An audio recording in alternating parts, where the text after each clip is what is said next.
Welcome to the Solid Verbal. The Solid Verbal. Come after me! I'm a man! I'm 40! I've heard so many players say, well, I want to be happy. You want to be happy for a day? Eat a steak. It's that woo-woo! And now, Dan and Ty. Welcome back to the Solid Verbal, boys and girls. My name is Ty Hildenbrandt. Joining me, as always, over there in beautiful New York City, my man, Dan Rubenstein. Sir, how are you? I'm great, Ty. I just got the call that I will be joining the Oakland A's. Okay. Appears they might have a roster spot for me. Yeah. Can you play center field? I have a lot of hamstring stretching to do, Ty. Okay. I have a lot of stretching. I am good. I have just a lot of excitement.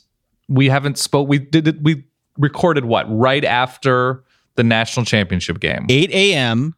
after the national championship game. That was Tuesday morning. So it's been a little bit longer than usual. This show is actually going to drop on Wednesday, January the 16th. If you're listening to us now, hello from the past, because Dan, old habits die hard. We decided we were going to wake up early. We are recording this bright and early, 9 a.m. Sunday morning in advance of the Wednesday posting. It's just too long between shows. It's too long between shows for me now. And this is from Tuesday morning to Sunday morning, because we're used to going Sunday morning, Wednesday, late afternoon.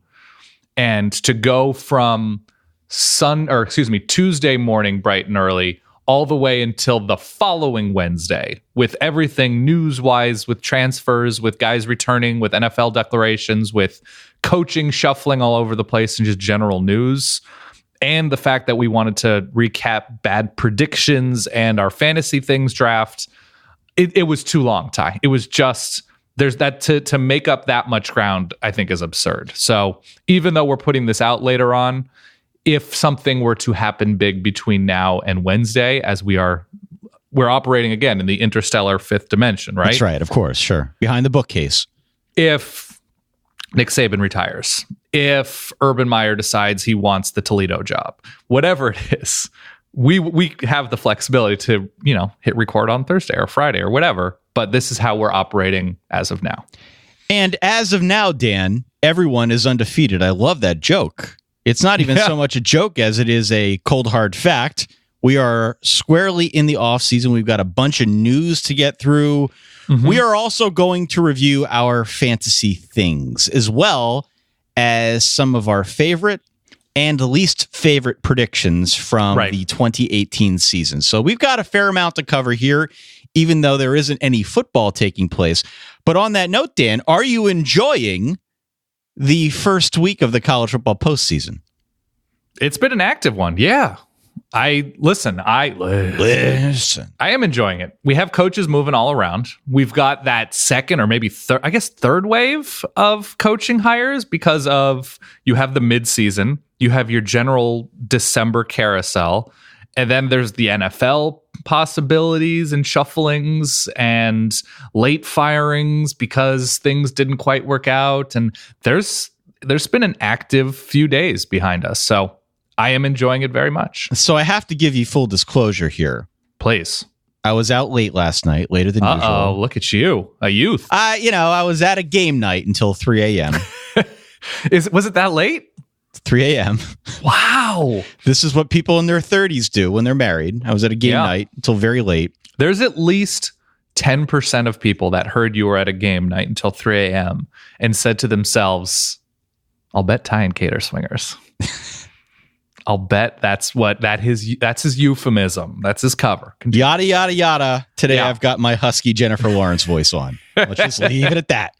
Okay. You want to get into the news first? Yeah, let's catch up and figure out what we care about, what we have opinions about, what there might be repercussions regarding. We have breaking news. Okay, so you want to start with hires? I want to start with Kliff Kingsbury to the Arizona Cardinals. This is my favorite story of the young offseason. So as you know, Kliff Kingsbury let go at Texas Tech. A hard decision for them. He was a native son, wasn't working out. As soon as Kliff Kingsbury hits the open market, Dan, there seemed to be a pretty big market for his services. A lot of folks were interested in talking to him. He's seen by many as a very bright offensive mind, if not a potential head coaching candidate. So he eventually ends up at USC as offensive coordinator. Know a lot of USC people who were very excited about this. They saw it as a bit of a coup for Clay Helton. You know the story. Right. But then Black Monday hit in the NFL. And suddenly there were a variety of NFL openings that might have been of interest to one Kliff Kingsbury. And news reports surfaced that there were several teams, among them the Jets, the Cardinals, that wanted to interview Kliff Kingsbury. They requested permission, but were denied. Right. Lo and behold, here we are only a few days later. Kliff Kingsbury is going to be your actual new head football coach for the Arizona Cardinals, Dan. Yeah. So procedurally, I don't know if he resigned. There were some stories where just Lynn Swann in the athletic department then gave him permission. You know, the sort of if you love something, set it free element of this whole story. I don't know if that fully ties in, but it makes sense in my mind. I cannot believe it. And I can believe the taking a job and then immediately taking a better job thing. I get that. We saw that with, on a certainly smaller scale, with Chip Lindsey taking the Kansas offensive coordinator job and then gets the Troy head coach Manny job. Manny Diaz, for sure. It's not great. It's not pretty. It's not a great look. But in the scheme of the machinations of hiring, whatever, you got to do what's best for you. You have to, whatever, whether it's money, whether it's prestige, whatever. But Kliff Kingsbury going from failed mid-level, mid-tier Big 12 head coach. That's right. This checks out. Big-time offensive coordinator job, and what we've seen of him as an offensive mind, both at Texas A&M and Texas Tech. Great. Yes, that makes full sense. You got a young quarterback of the future, all these really interesting receivers at USC, a winnable division in the Pac-12 South. Yeah, he's, has that image of, enjoying the spotlight to whatever extent. Like, this is what a coup for USC. And then saying, not just will he become a high-profile offensive coordinator in a big city at a big school, he's going to then leap 3 rungs up without coaching a game, without developing any talent at USC, without sort of laundering his sort of image as a winning football coach, is now an NFL head coach for the Arizona Cardinals. All because he helped to develop Patrick Mahomes, but didn't win with Patrick Mahomes a few years ago. Is that what we're basing this on? Yeah. Okay. Yeah. That's something. And I don't like to tie a lot of emotions to something like this because so much happens behind the scenes.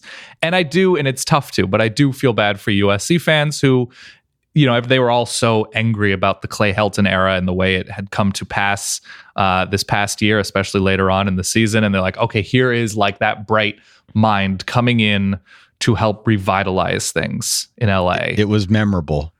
And of all of the memories we cherish of the Kliff Kingsbury era at USC, I don't know where to start, Tom. Oh, boy.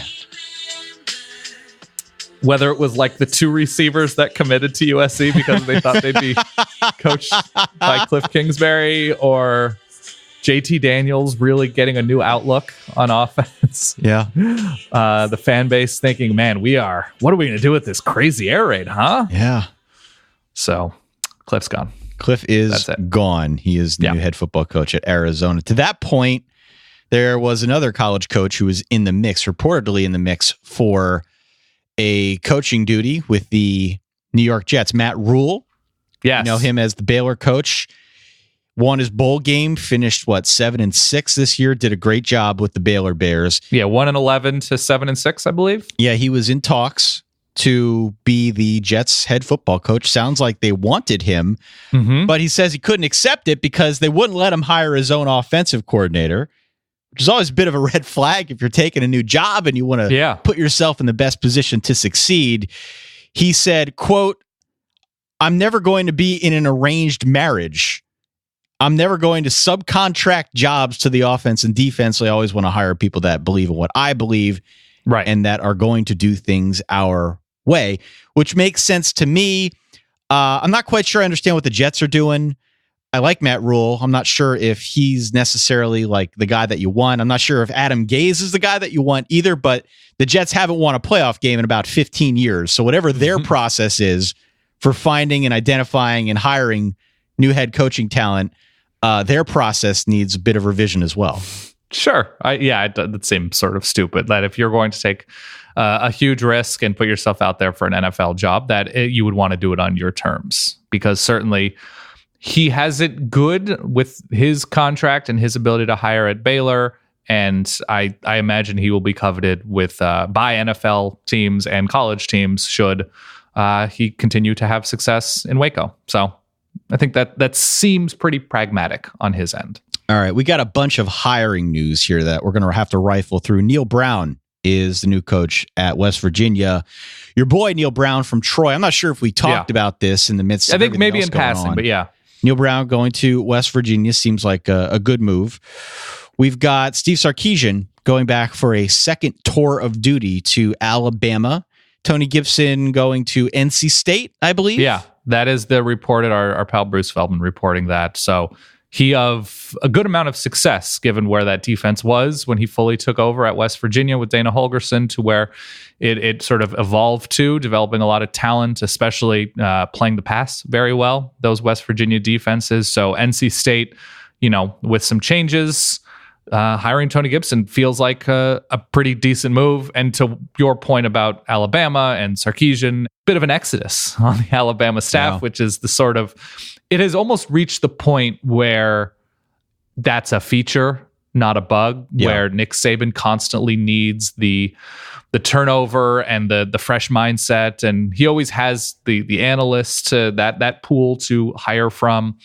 Butch Jones is another name that, is rumored to, be in the mix for jobs outside of Alabama and within Alabama as an analyst. Who was it Peter Thiel, the investor who believed in recycling the blood of virgins or something like that to his system? Went to a very weird place, but sure. Maybe there's something a little more on the level about Nick Saban. And it's also, listen, he probably churns through these guys because it's a grind working for Alabama and keeping that consistently high level program. Because Dan Enos, who was the quarterback coach and associate head coach this past year, he goes to Miami, right? Yeah, with Manny Diaz to run that offense. Brent Key, who did a good job with the offensive line, he goes to Georgia Tech. I believe he's a Georgia Tech alum, so he joins Jeff Collins there.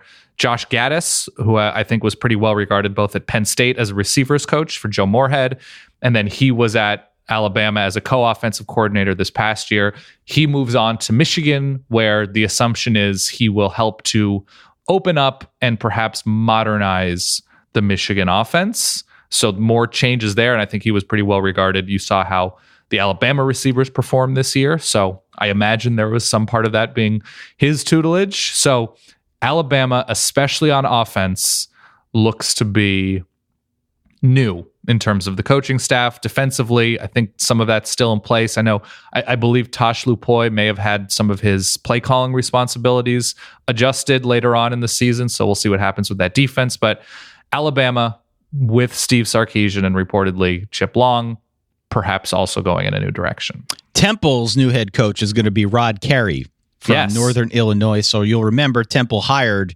Manny Diaz after Jeff Collins left to go to Georgia Tech. Mm-hmm. Rod Carey coming east now to coach at Philadelphia. Exceedingly solid. Has done a very good job with Northern Illinois. And at this point, he wins the MAC this year yet again. Not a ton to prove. So I think the Temple job, as we've seen, a really nice stepping stone. And also the Temple job is just good. The American's a really good conference, so good for him. All right. Louisville has hired Court Dennison as co-defensive coordinator. I believe you are familiar with Mr. Dennison from his time at Oregon. Young dude, linebackers coach at Oregon. He will be the co-defensive coordinator for Scott Satterfield and the Cardinals, and comes back to Louisville. Was at Louisville as a coach under Bobby Petrino a couple of years ago, known to be a very good recruiter. So another Seemingly solid move. By the way, an under the radar move that I love. So Utah lost their offensive coordinator, Troy Taylor, to, I believe, Sacramento State. That's right. He got the head coaching job there. So they had an opening and they rehired Andy Ludwig. As somebody who roots for a Pac-12 team, thrilled by it.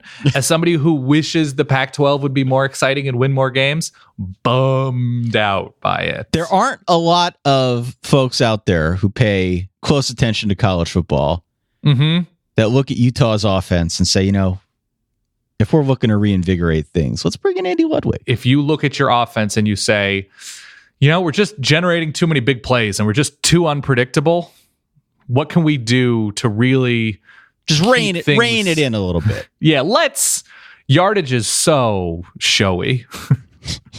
Points are ostentatious. Andy Ludwig. Andy Ludwig back to Utah. Coordinator. Speaking of guys who bounce around, Jim Chaney. Yes. Our boy. Yeah. He was the offensive coordinator at Georgia. Our joke forever has been that he's the offensive consultant. If you've got an issue at your team, at your company, if you need some offensive help for hire, bring in Jim Chaney. He's going to Tennessee to backfill the position. Georgia has promoted their co-offensive coordinator and quarterback coach, James Coley. So Jim Chaney to Tennessee should be interesting. Yeah, they whiffed on a number of candidates, reportedly Tennessee did, throughout the process to come to Knoxville. And Jim Chaney is the ultimate defensive head coach's offensive coordinator. That is just like, yes, he is. He shows up on time. He gets everybody in order. Georgia's offense was excellent last year. And we will soon see, and Jim Chaney's offenses have always been pretty good.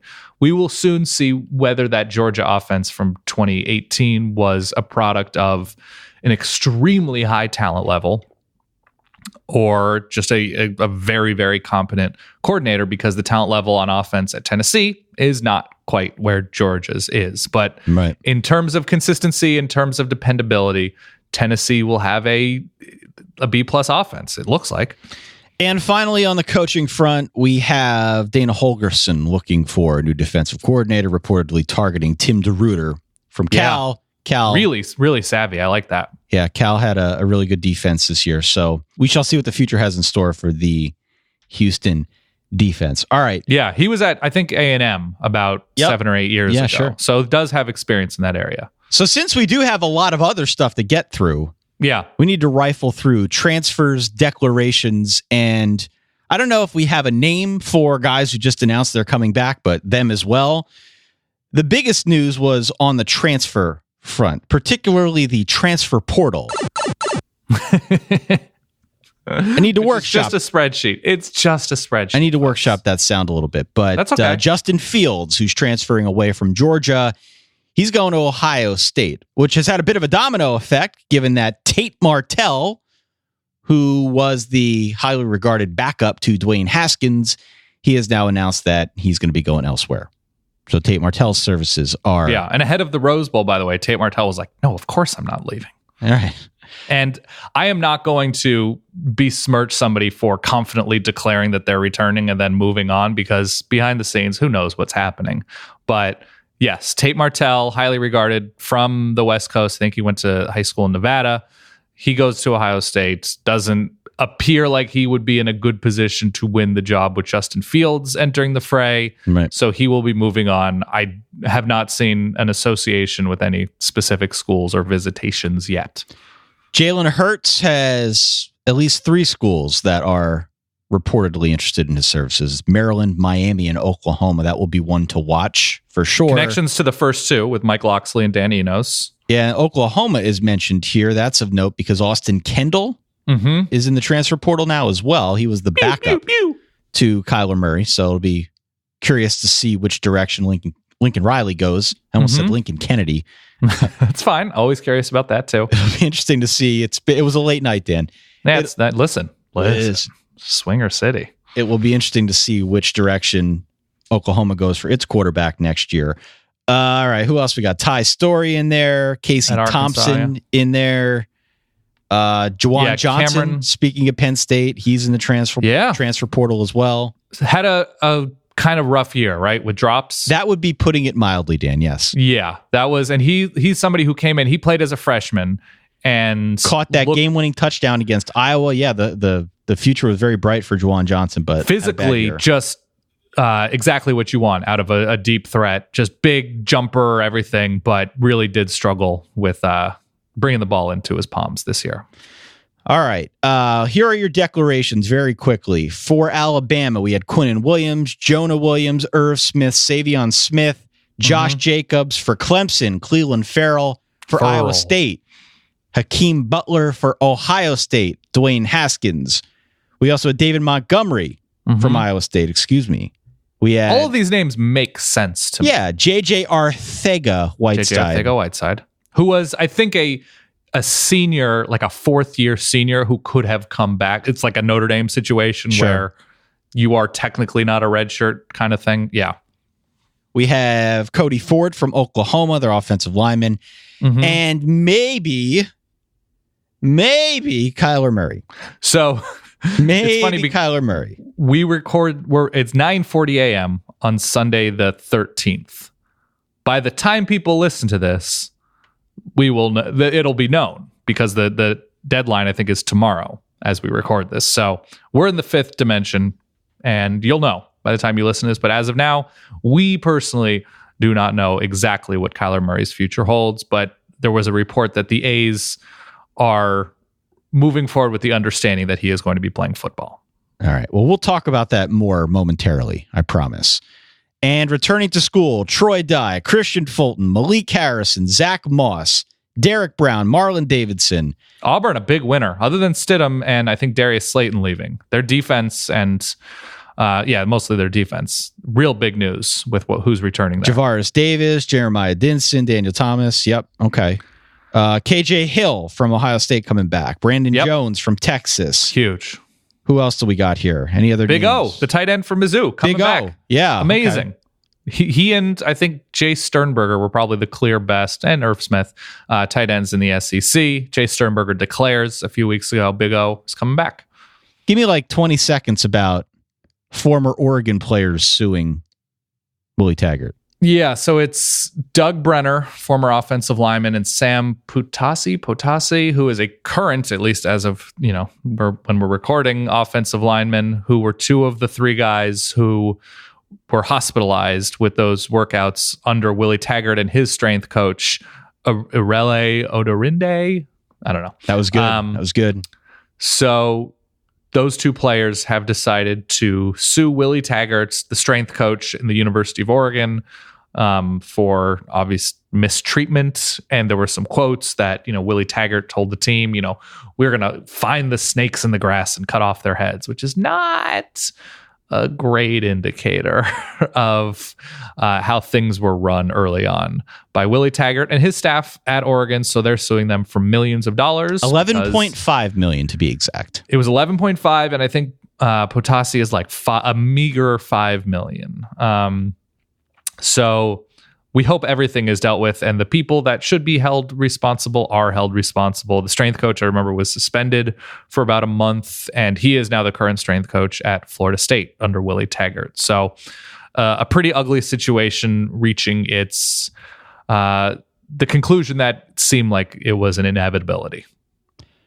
All right, Dan, before we go any further, today's show brought to you in part by our good friends over at Lightstream. Perhaps you've been thinking about the credit cards that you taxed out over the holiday season. Make this your New Year's resolution. I like that you said taxed out, like they're exhausted. Like, okay. That's right. I need to take a break from scanning real quick. Lower your interest rate. Save with a credit card consolidation loan from our friends over at Lightstream. You can get a rate as low as 6.14 APR with autopay and save thousands in interest. The rate is fixed, so as rates continue to rise, your low rate isn't going to budge one iota. Nice. You get a loan from $5,000 to $100,000. You can even get your money as soon as the day you apply. The application's 100% online, no fees.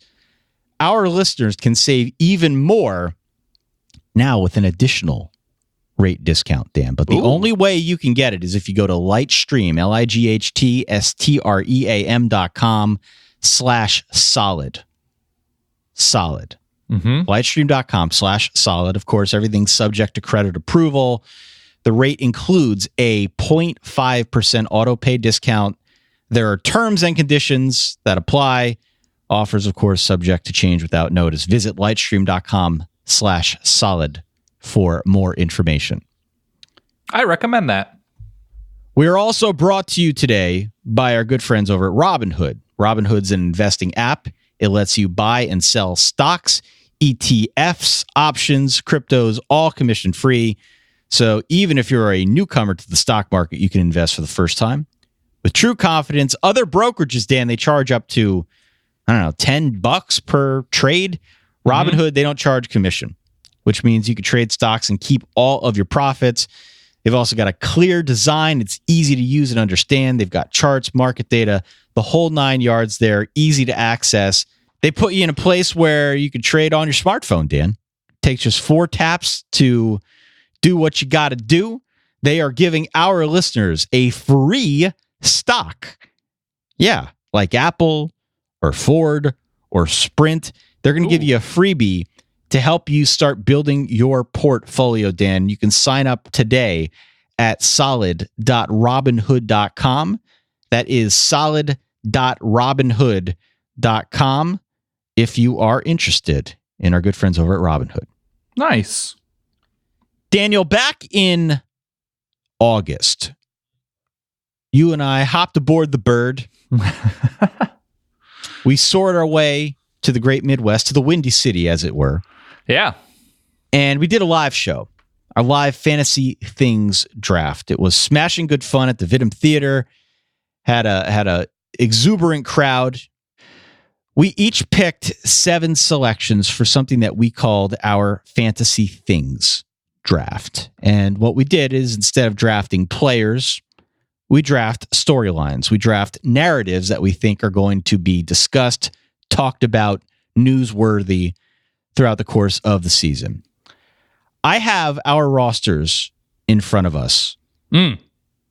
Today, we need to go through these and determine a winner. So last year, via our friends on the Solid Verbal subreddit, which, by the way, you should join, there was grading throughout the season. And not that there wasn't this year, because there was. Did you grade this, or is this from the community? This is from the community, Dan. So here interesting. Okay. Here is my read on what happened. Okay. Because all we have access to is the scoring through week 9. Okay. After week 9, you were up by an 18-11 score on me.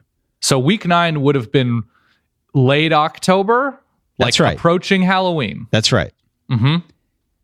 18-11 through 9 weeks of the season. Yeah. Is basically the margin of victory for Clemson in the national championship. In this game, in this context, it is very difficult to come from 7 points behind, because what that entails is Jimbo Fisher's contract or Herm Edwards' NFL mindset or any of my items hitting 7 more times than yours do, or than yours did, which would have been a monumental comeback, given, I think, in hindsight, the strength of your roster.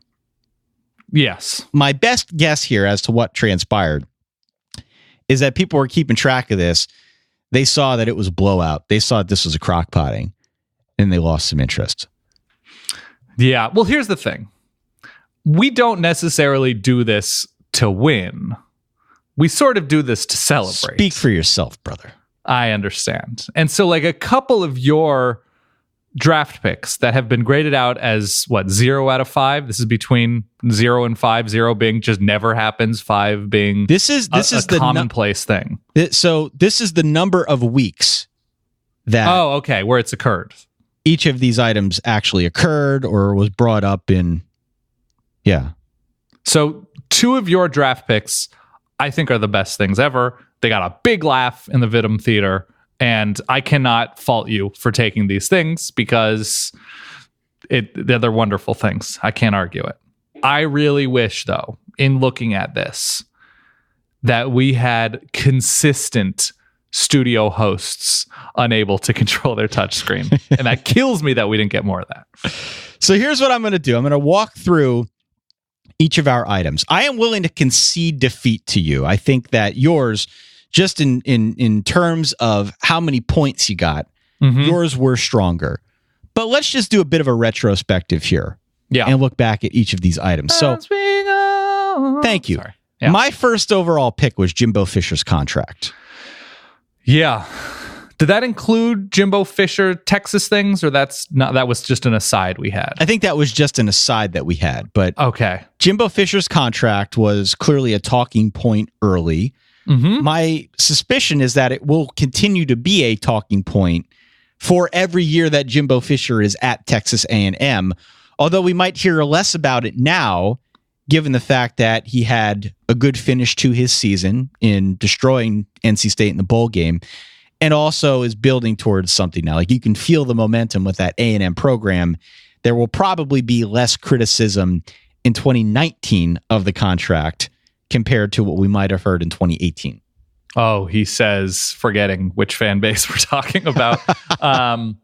I think the actual miscue here was the contract will be something that is talked about in May, in July, previewing the season. But in season, the focus is just going to be more on, is Kellen Mond developing? Is Travion Williams one of the best running backs in the country? How well did Mike Elko do getting this defense to a pretty respectable place? You know, there are so many talking points in season that unless Texas A&M is a total disaster, that the contract probably won't come up a lot.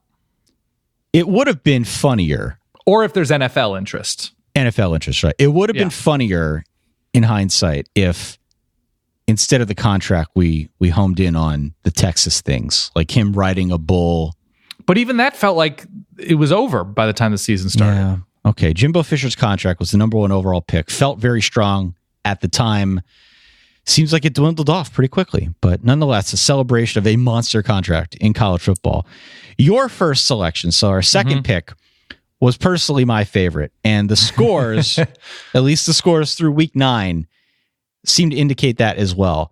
5 times through week 9, strength coach with a screw loose was a prominent talking point. So before the start of the year, we talked a lot about strength coaches and how presumably they had a bit of a screw loose. Of course. We came up with this item the night before we did the Fantasy Things draft.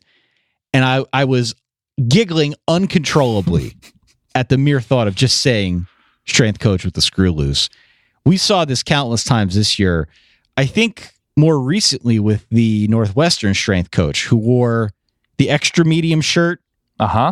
And it was like freezing cold, didn't wear the jacket, that business. And so we're talking after week 9 though. So you're almost fortunate that this cuts off. That's what I'm saying. This was a really popular and November, well-thought-out early selection. December. Yeah. All right. So strong pick by me. Yes. Welcome home, Scott Frost was your next selection. With a caveat, we needed to see belly button in any old pictures of him playing. That's right. In like one of those cutoff jerseys. So certainly, yes. Every week that Nebraska played, there was probably a reference to Scott Frost returning home to Lincoln, where he played a couple seasons worth and grew up in Nebraska. But we did need that specific picture. So a couple weeks early on had it. I got to give you credit for playing this one straight and being an honest competitor and not just taking the easy points here. I wasn't picking it like you picked Tom Rinaldi tearjerker. Correct. Right. That's right.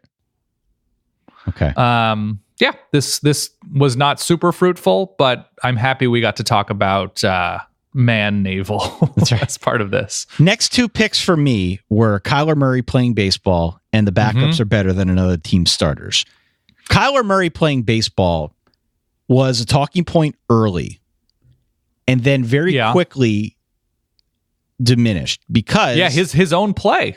Yeah, because he played at such a high level. I remember back before the start of the season, and we may get to predictions this show. We may have to do it the next show because we're running short on time here. But I remember I named Kyler Murray as one of my 19 most pivotal people for the 2018 season.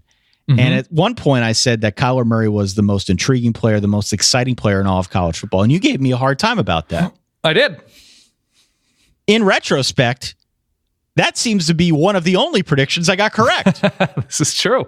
We didn't end up talking about Kyler Murray's baseball because Kyler Murray's football was so damn good. He won the Heisman Trophy. Now, unfortunately, the season's over, but now we're talking more about the baseball because of the NFL draft thing. It appears as if he wants to play football, which, of course, he talked about playing both. Of course, he wanted to play football. If he didn't want to play football, he wouldn't have played this year. He would have just went and played baseball. So he played. He did really well. I saw our friends over at Pro Football Focus are all in on Kyler Murray as an NFL prospect, even though he's a little bit smaller. We're going to have plenty of talk about Kyler Murray going to the NFL, I'm sure, in the coming days and weeks. But at least for the interim, and as it relates to our fantasy things here, this was not a huge selection in terms of points. But again, as a celebration item, this was fun at the start of the year. This is a fun little thing that announcers sunk their teeth into. Yeah, it was interesting that he played so well that you couldn't even talk about the most interesting part of his background because he in the present was so excellent for Oklahoma, obviously eventually winning the Heisman Trophy. And I think we had a caveat with this that he had to be a picture of him in a baseball uniform. Needed the baseball uniform, yeah. Needed the baseball Yeah, I don't know if we'd said Oklahoma and Oakland, whatever it was. So there was a caveat to this specific pick. And especially after, again, we're recording this Sunday morning in the shadow of a recent Big 12 air raid-ish quarterback with a baseball background succeeding wildly and is perhaps the MVP of the NFL season. It looks like Kyler Murray is a football player. Yeah. All right. Well, good luck to him. My other pick here, backups better than another team's starters. That's an old classic here on the show. And I was thinking about this a little bit last night when I put this together, but now given all the talk of this mysterious transfer portal, it feels like we're headed to a place where the 2019 Fantasy Things draft in parts unknown is going to include some combination of backups being better than the team starters with this new mysterious transfer portal that we hear an awful lot about. I feel like that could be a really good selection. I will say this for this specific selection, which is a 3-pointer here through week 9. I think if we're grading this through the national championship, when there was so much focus on both Alabama and Clemson's depth, that this is probably more of like a 6 or 7-pointer. This is one that had more upside potential. Yeah. Because I think his name is Pinckney, who sniffed out the terrible fake field goal from Alabama. It was a Clemson backup defensive lineman. Obviously, we had Albert Huggins stepping in for Dexter Lawrence. There was a lot of that talk of, yes, isn't it great to have this much depth? If he weren't on Clemson, if he weren't playing for Alabama, he would be starting at 150 other schools. And the quarterbacks who are transferring, the backup quarterbacks, like Jalen Hurts, would be starting for many schools, but is a backup at Alabama. So, yes, I think this one is 100% a grower over a shower. All right. On your side, so you had 2 consecutive selections. Kickers and punters taunting, followed by Will Muschamp has seen the light. Now, here's what I don't understand about this. I trust whoever compiled this sheet, and I certainly trust the Solid Verbal Reddit community. Of course. I had no idea that kickers and punters were taunting this much through week 9. This is a 4-pointer relative to the other 13 selections on this list. This would be the second best, right behind strength coach has a screw loose. Did this happen? It did happen. There were moments early on during the season where, and I think part of it is because college kickers and punters are sometimes so surprised that they're succeeding and making big kicks and succeeding in big moments that they can't help but to get overly excited. So yes, we did have this early. Here is my beef with this though. Okay. You taunt an opponent. Right. Taunting is different from celebrating, from being excited. So I'm going to throw the red flag on this one a little bit here. I'd like to see further review on whether or not this was actually a 4-pointer. All right, that's fair. So if you have evidence in the first couple months of the season of kickers or punters taunting, our community is on the level. I mean, someone has this. I'm certain of that. But you just want to see incontrovertible video evidence. That's right. Okay. Conclusive. Okay, fair. Will Muschamp has seen the light. Did not work out well for me because nobody really cared about South Carolina. And offensively, they peaked with a loss, I suppose, to Clemson. They played a ton of close games, but in order for Will Muschamp seeing the light with a big offensive turnaround and sort of calming down a calmer Will Muschamp, South Carolina was not in the limelight enough to get a sense of that, and there was no real sense that, we had a different Will Muschamp on our hands this year. All right, on my side, this is when I selected studio hosts unable to control a touchscreen, which is still maybe my favorite Fantasy Things selection to date. Yeah. It did not get any points through week 9. I think people are just not watching studio shows. This did happen. I saw this down the stretch. Yeah, no, this is definitely a 2 or 3 pointer. I still love that selection. Studio hosts unable to control touchscreen. Great. Then, by the way, it's getting easier. The technology is getting better. If this pick were made in 2013, it would be every week. Probably win this thing. All right. You're probably getting a 10 or 11 out of this. I also had Herm Edwards' NFL mindset. Let's talk a little bit about Herm, Dan. Another victim of success. Herm Edwards, through at least the early part of the season, seemed to be much better than expected. Like Arizona State didn't come out looking disorganized and in disarray, anything like that. They actually were pretty good initially. Pac-12 was also garbage. Better than expected. Pac-12 was garbage, but at times, yeah. I thought all things considered, Herm did a pretty good job in year 1 at Arizona State. So this is the kind of thing that would have gotten, I think, a little bit more attention if ASU had been a little better or a lot worse. Well, this is also such a good off-season pick, and it just not a great in-season one. ASU had kind of a 500 season. I don't know. They weren't talking a lot about the NFL mindset and his new model for success. Yeah, there were bigger picture stories within the Pac-12 once Herm Edwards was definitely competent. On your side, you had the damn fade. Yeah. And also Dean Blandino is wrong. The Dean Blandino one, to me, again, we put all these together the night before our live show. Oh, poor Dean Blandino. The two that killed me the most were the strength coach with the screw loose and Dean Blandino being wrong. Well, there's nothing like being on a stage with a 20-foot Dean Blandino head behind you. There's something special about that. And I would argue, as Fox games got bigger and bigger near the end of the season, and I can't point to something specific in like the Northwestern Ohio State Big Ten championship game, but I would argue that this is bigger than the 2 points it got through week 9. And also the fade. A team running a fade. I think we were specific about a goal line fade in a big moment on a 3rd or 4th down before either kicking a field goal or, turning the ball over on downs. I would argue that this 3-pointer by the end of the season was probably a 6 or 7-pointer. Come on. Teams are calling bad fades all the time. Yeah, I would agree with that. Yeah. And Dean Blandino being wrong, we were still getting commentary about that yes, through the end of the year. So that was a really good Is he doing it for, I haven't watched a lot of NFL playoff stuff. I don't know. I have no idea. Is it just Mike Pereira for the NFL? I think that might be. Gosh, I have no idea. Okay. Final 3 picks. I had 2 to close out my roster. I had announcers flubbing digital trends, followed by Notre Dame quarterback questions, Daniel. Yeah. I feel like announcers flubbed more digital trends than this score. I think you're getting 2 or 3 for this. It was okay. Heard a little bit of Fortnite stuff. Well, they also there was a piece on Game Day with Boston College. When Boston College hosted Game Day, I don't know if it was Gene Wojciechowski. It was somebody did an actual piece on Fortnite. I don't know if he flubbed it, but I'm sure it wasn't the most accurate Fortnite segment. Fortnite was really the target of this selection. At least through week 9, no points, but a celebration nonetheless. There were probably the story about N'Kosi Perry and being suspended for the Pinstripe Bowl because of Snapchat. There's no way that was handled accurately across the board. No chance. And then the second one here, my final, was Notre Dame quarterback questions.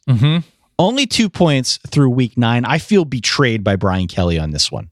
Yeah, he made the right call at the right moment. He made the right call at the right moment with absolutely zero fanfare. He just sort of found out before the Wake Forest game that, oh, hey, Ian Book's going to play now. When did Wimbush come back? When did he come back for the Ian Book injury? I forget who he started against. He came back against Florida State. Okay. No, Brian Kelly 100% made the move at the right time and really betrayed your trust, betrayed the experience of rooting for Brian Kelly Notre Dame teams. I'm sorry to say, Ty, but really screwed me over with this one, Dan. You were the I had one that something. flubbed it. I was the one that flubbed it. I had zero confidence in his ability to pull this thing off without creating another tire fire. And in hindsight, he did a pretty good job. Won all their games until the last one. The big question, the big Notre Dame quarterback question was, is Ian Book going to throw a 6-yard hitch to the right? I think that's right, yeah. To the left? Is he going to throw a pretty well sniffed out screen? that was pretty much the question. And finally, the last selection. Overly emphatic Tagovailoa. Tagovailoa. This, according to the sheet I'm looking at, was only a 1-pointer through week 9. Here is where I think we missed out on points for you. Okay. It wasn't so much with the overly emphatic Tagovailoa as much as it was the mistaken Tagovailoa. Okay. I heard a lot of Tagovailoa. I heard Tagovailoa and Tagovailoa in the same broadcast from Brad Nessler. There was a lot of apparent confusion over how you're supposed to say this name. And apparently the memo has not reached media sources at this point. It's 2019 now. We're going to have another year of Tua. I could see this being another selection in some kind in the 2019 Fantasy Things draft because they still can't get the name right. Where I screwed this pick up was just perfectly exemplified by you. You didn't say we're going to have a lot of Tua Tagovailoa next season. You just said we're going to have a lot of Tua.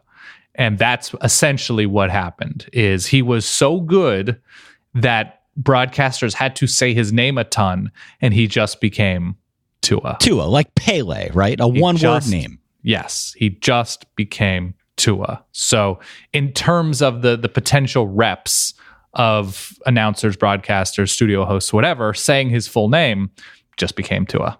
So there you go. Those were our 14 selections. It's an inexact science this year in putting together who won and lost. I am willing to concede, though, that I think yours most definitely got more points than mine. Third straight year? I think it'd be a third straight year, yeah. Dynasty. So the first year, the Dynasty, thank you. Yeah. The first year that we did this, you and I argued about who won. Yeah, I remember. And that did not go well for my reputation. A lot of folks told me that I was a beta male after that one. Wow. Yeah, I bullied you. That you bullied me, that you pushed me around. So last year, the Reddit community answered by actually keeping track. There was empirical data to suggest and eventually crown you the champion. This year, it's a little bit of both. But if the scoring was accurate through week 9, you had such a healthy lead that there's no way I ever could have come back. Yeah. And I should say, because it's an inexact grading science, next year we are happy to announce that this will all be judged by the Honorable Ruth Bader Ginsburg. That's right.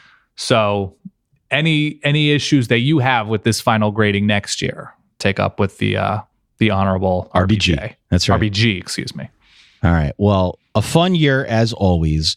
I had hoped to get to some of our favorite predictions from the 2018 preseason, but seeing as you want to be accountable on another episode? Yeah, let's be accountable on another episode. Okay. Why not? Yeah, we made some real bad predictions, and in listening back, I was scrubbing through a bunch of these episodes, and I did surprise myself by being right, like 2 out of 10 times in a conference or a division or whatever. But there were some. It wasn't even that there were bad predictions. It was just there were unfortunate moments where we were talking about players that we really thought were going to matter Yeah. For good reason. We were just like, man, Bryce Love. And we just spent a lot of time on Bryce Love. And like, it was really unfortunate that he was injured in 2018 for a majority of the season, or beat up at least. And talking about Khalil Tate and talking about Chico McClatcher. I guess we really screwed up the Pac-12. Yeah. But across college football, we were focusing on players that ultimately, because of injury, because of performance, because of just being outplayed by other players on the depth chart, didn't matter as much as at least we had figured they would. So that was kind of funny listening to like how much time we spent on like Tariq Black when talking about Michigan, stuff like that. Yeah, for sure. And for every prescient moment where I said something like, Florida State feels like a 6-6 team to me. And you got hell for it. I got hell for that. You were even too optimistic. That's right. We nailed a couple, which I was pretty proud of. We and we'll do an accountability. We'll do it. But my soon. point is, for every time I said something like Florida State's going to go 6-6 and be a 500 team, there were about 4 things like, Louisville could get to 8 or 9 wins this year. Juwan pass, Puma pass. I could see 6 wins for Arkansas. It could happen. They might be plucky, Dan. Yeah, we were in the glow of July and August optimism. We perhaps. We sunshine pumped a little. And so never again will we think good things. That big step back year coming from Michael Leach, Can we pledge to like actually do the proper math, or is that just too much when we do these predictions in 2019 in terms of like, no, not every team from this conference can make a bowl game. We had some mathematicians and actuaries doing the numbers on our predictions, and it does seem as if it were impossible for many of these predictions to ever come true. This is true. Yeah, we will review what we did and did not get right. Looking at you put yours on this document in front of us, and you were thorough. And I remember, and I'm not even going to talk about the actual predictions, but remember when we did the Are We Sure episode? Oh, yeah. Where we questioned conventional wisdom, which, by the way, was one of my favorite episodes we did last summer. I remember specifically saying to you and the audience, like, are we sure Tua Tagovailoa is going to be the starter? Are we sure that just because he finished that Georgia national championship game in championship fashion, that he's outright winning this job? And we did. Are we sure that Kyler Murray, who had a rough go at Texas A&M, is going to beat out Austin Kendall? The one I'm most proud of there, like, are we sure Shea Patterson is really good in the Savior? Because that turned out to be somewhat accurate, that he was pretty good, but was not good enough to eventually get that offense over the hump in big moments. Yeah, it may have been bigger than Shea Patterson. Correct. So I'm excited to do that episode again. I was already, Ty, so excited for, are we sure Kliff Kingsbury is going to revolutionize this USC offense and that the problems don't run deeper? And he took that from us, Ty, and I will never forgive him. All right. Well, we've got a long off season in front of us, and we've got a bunch of preseason crow that we need to eat.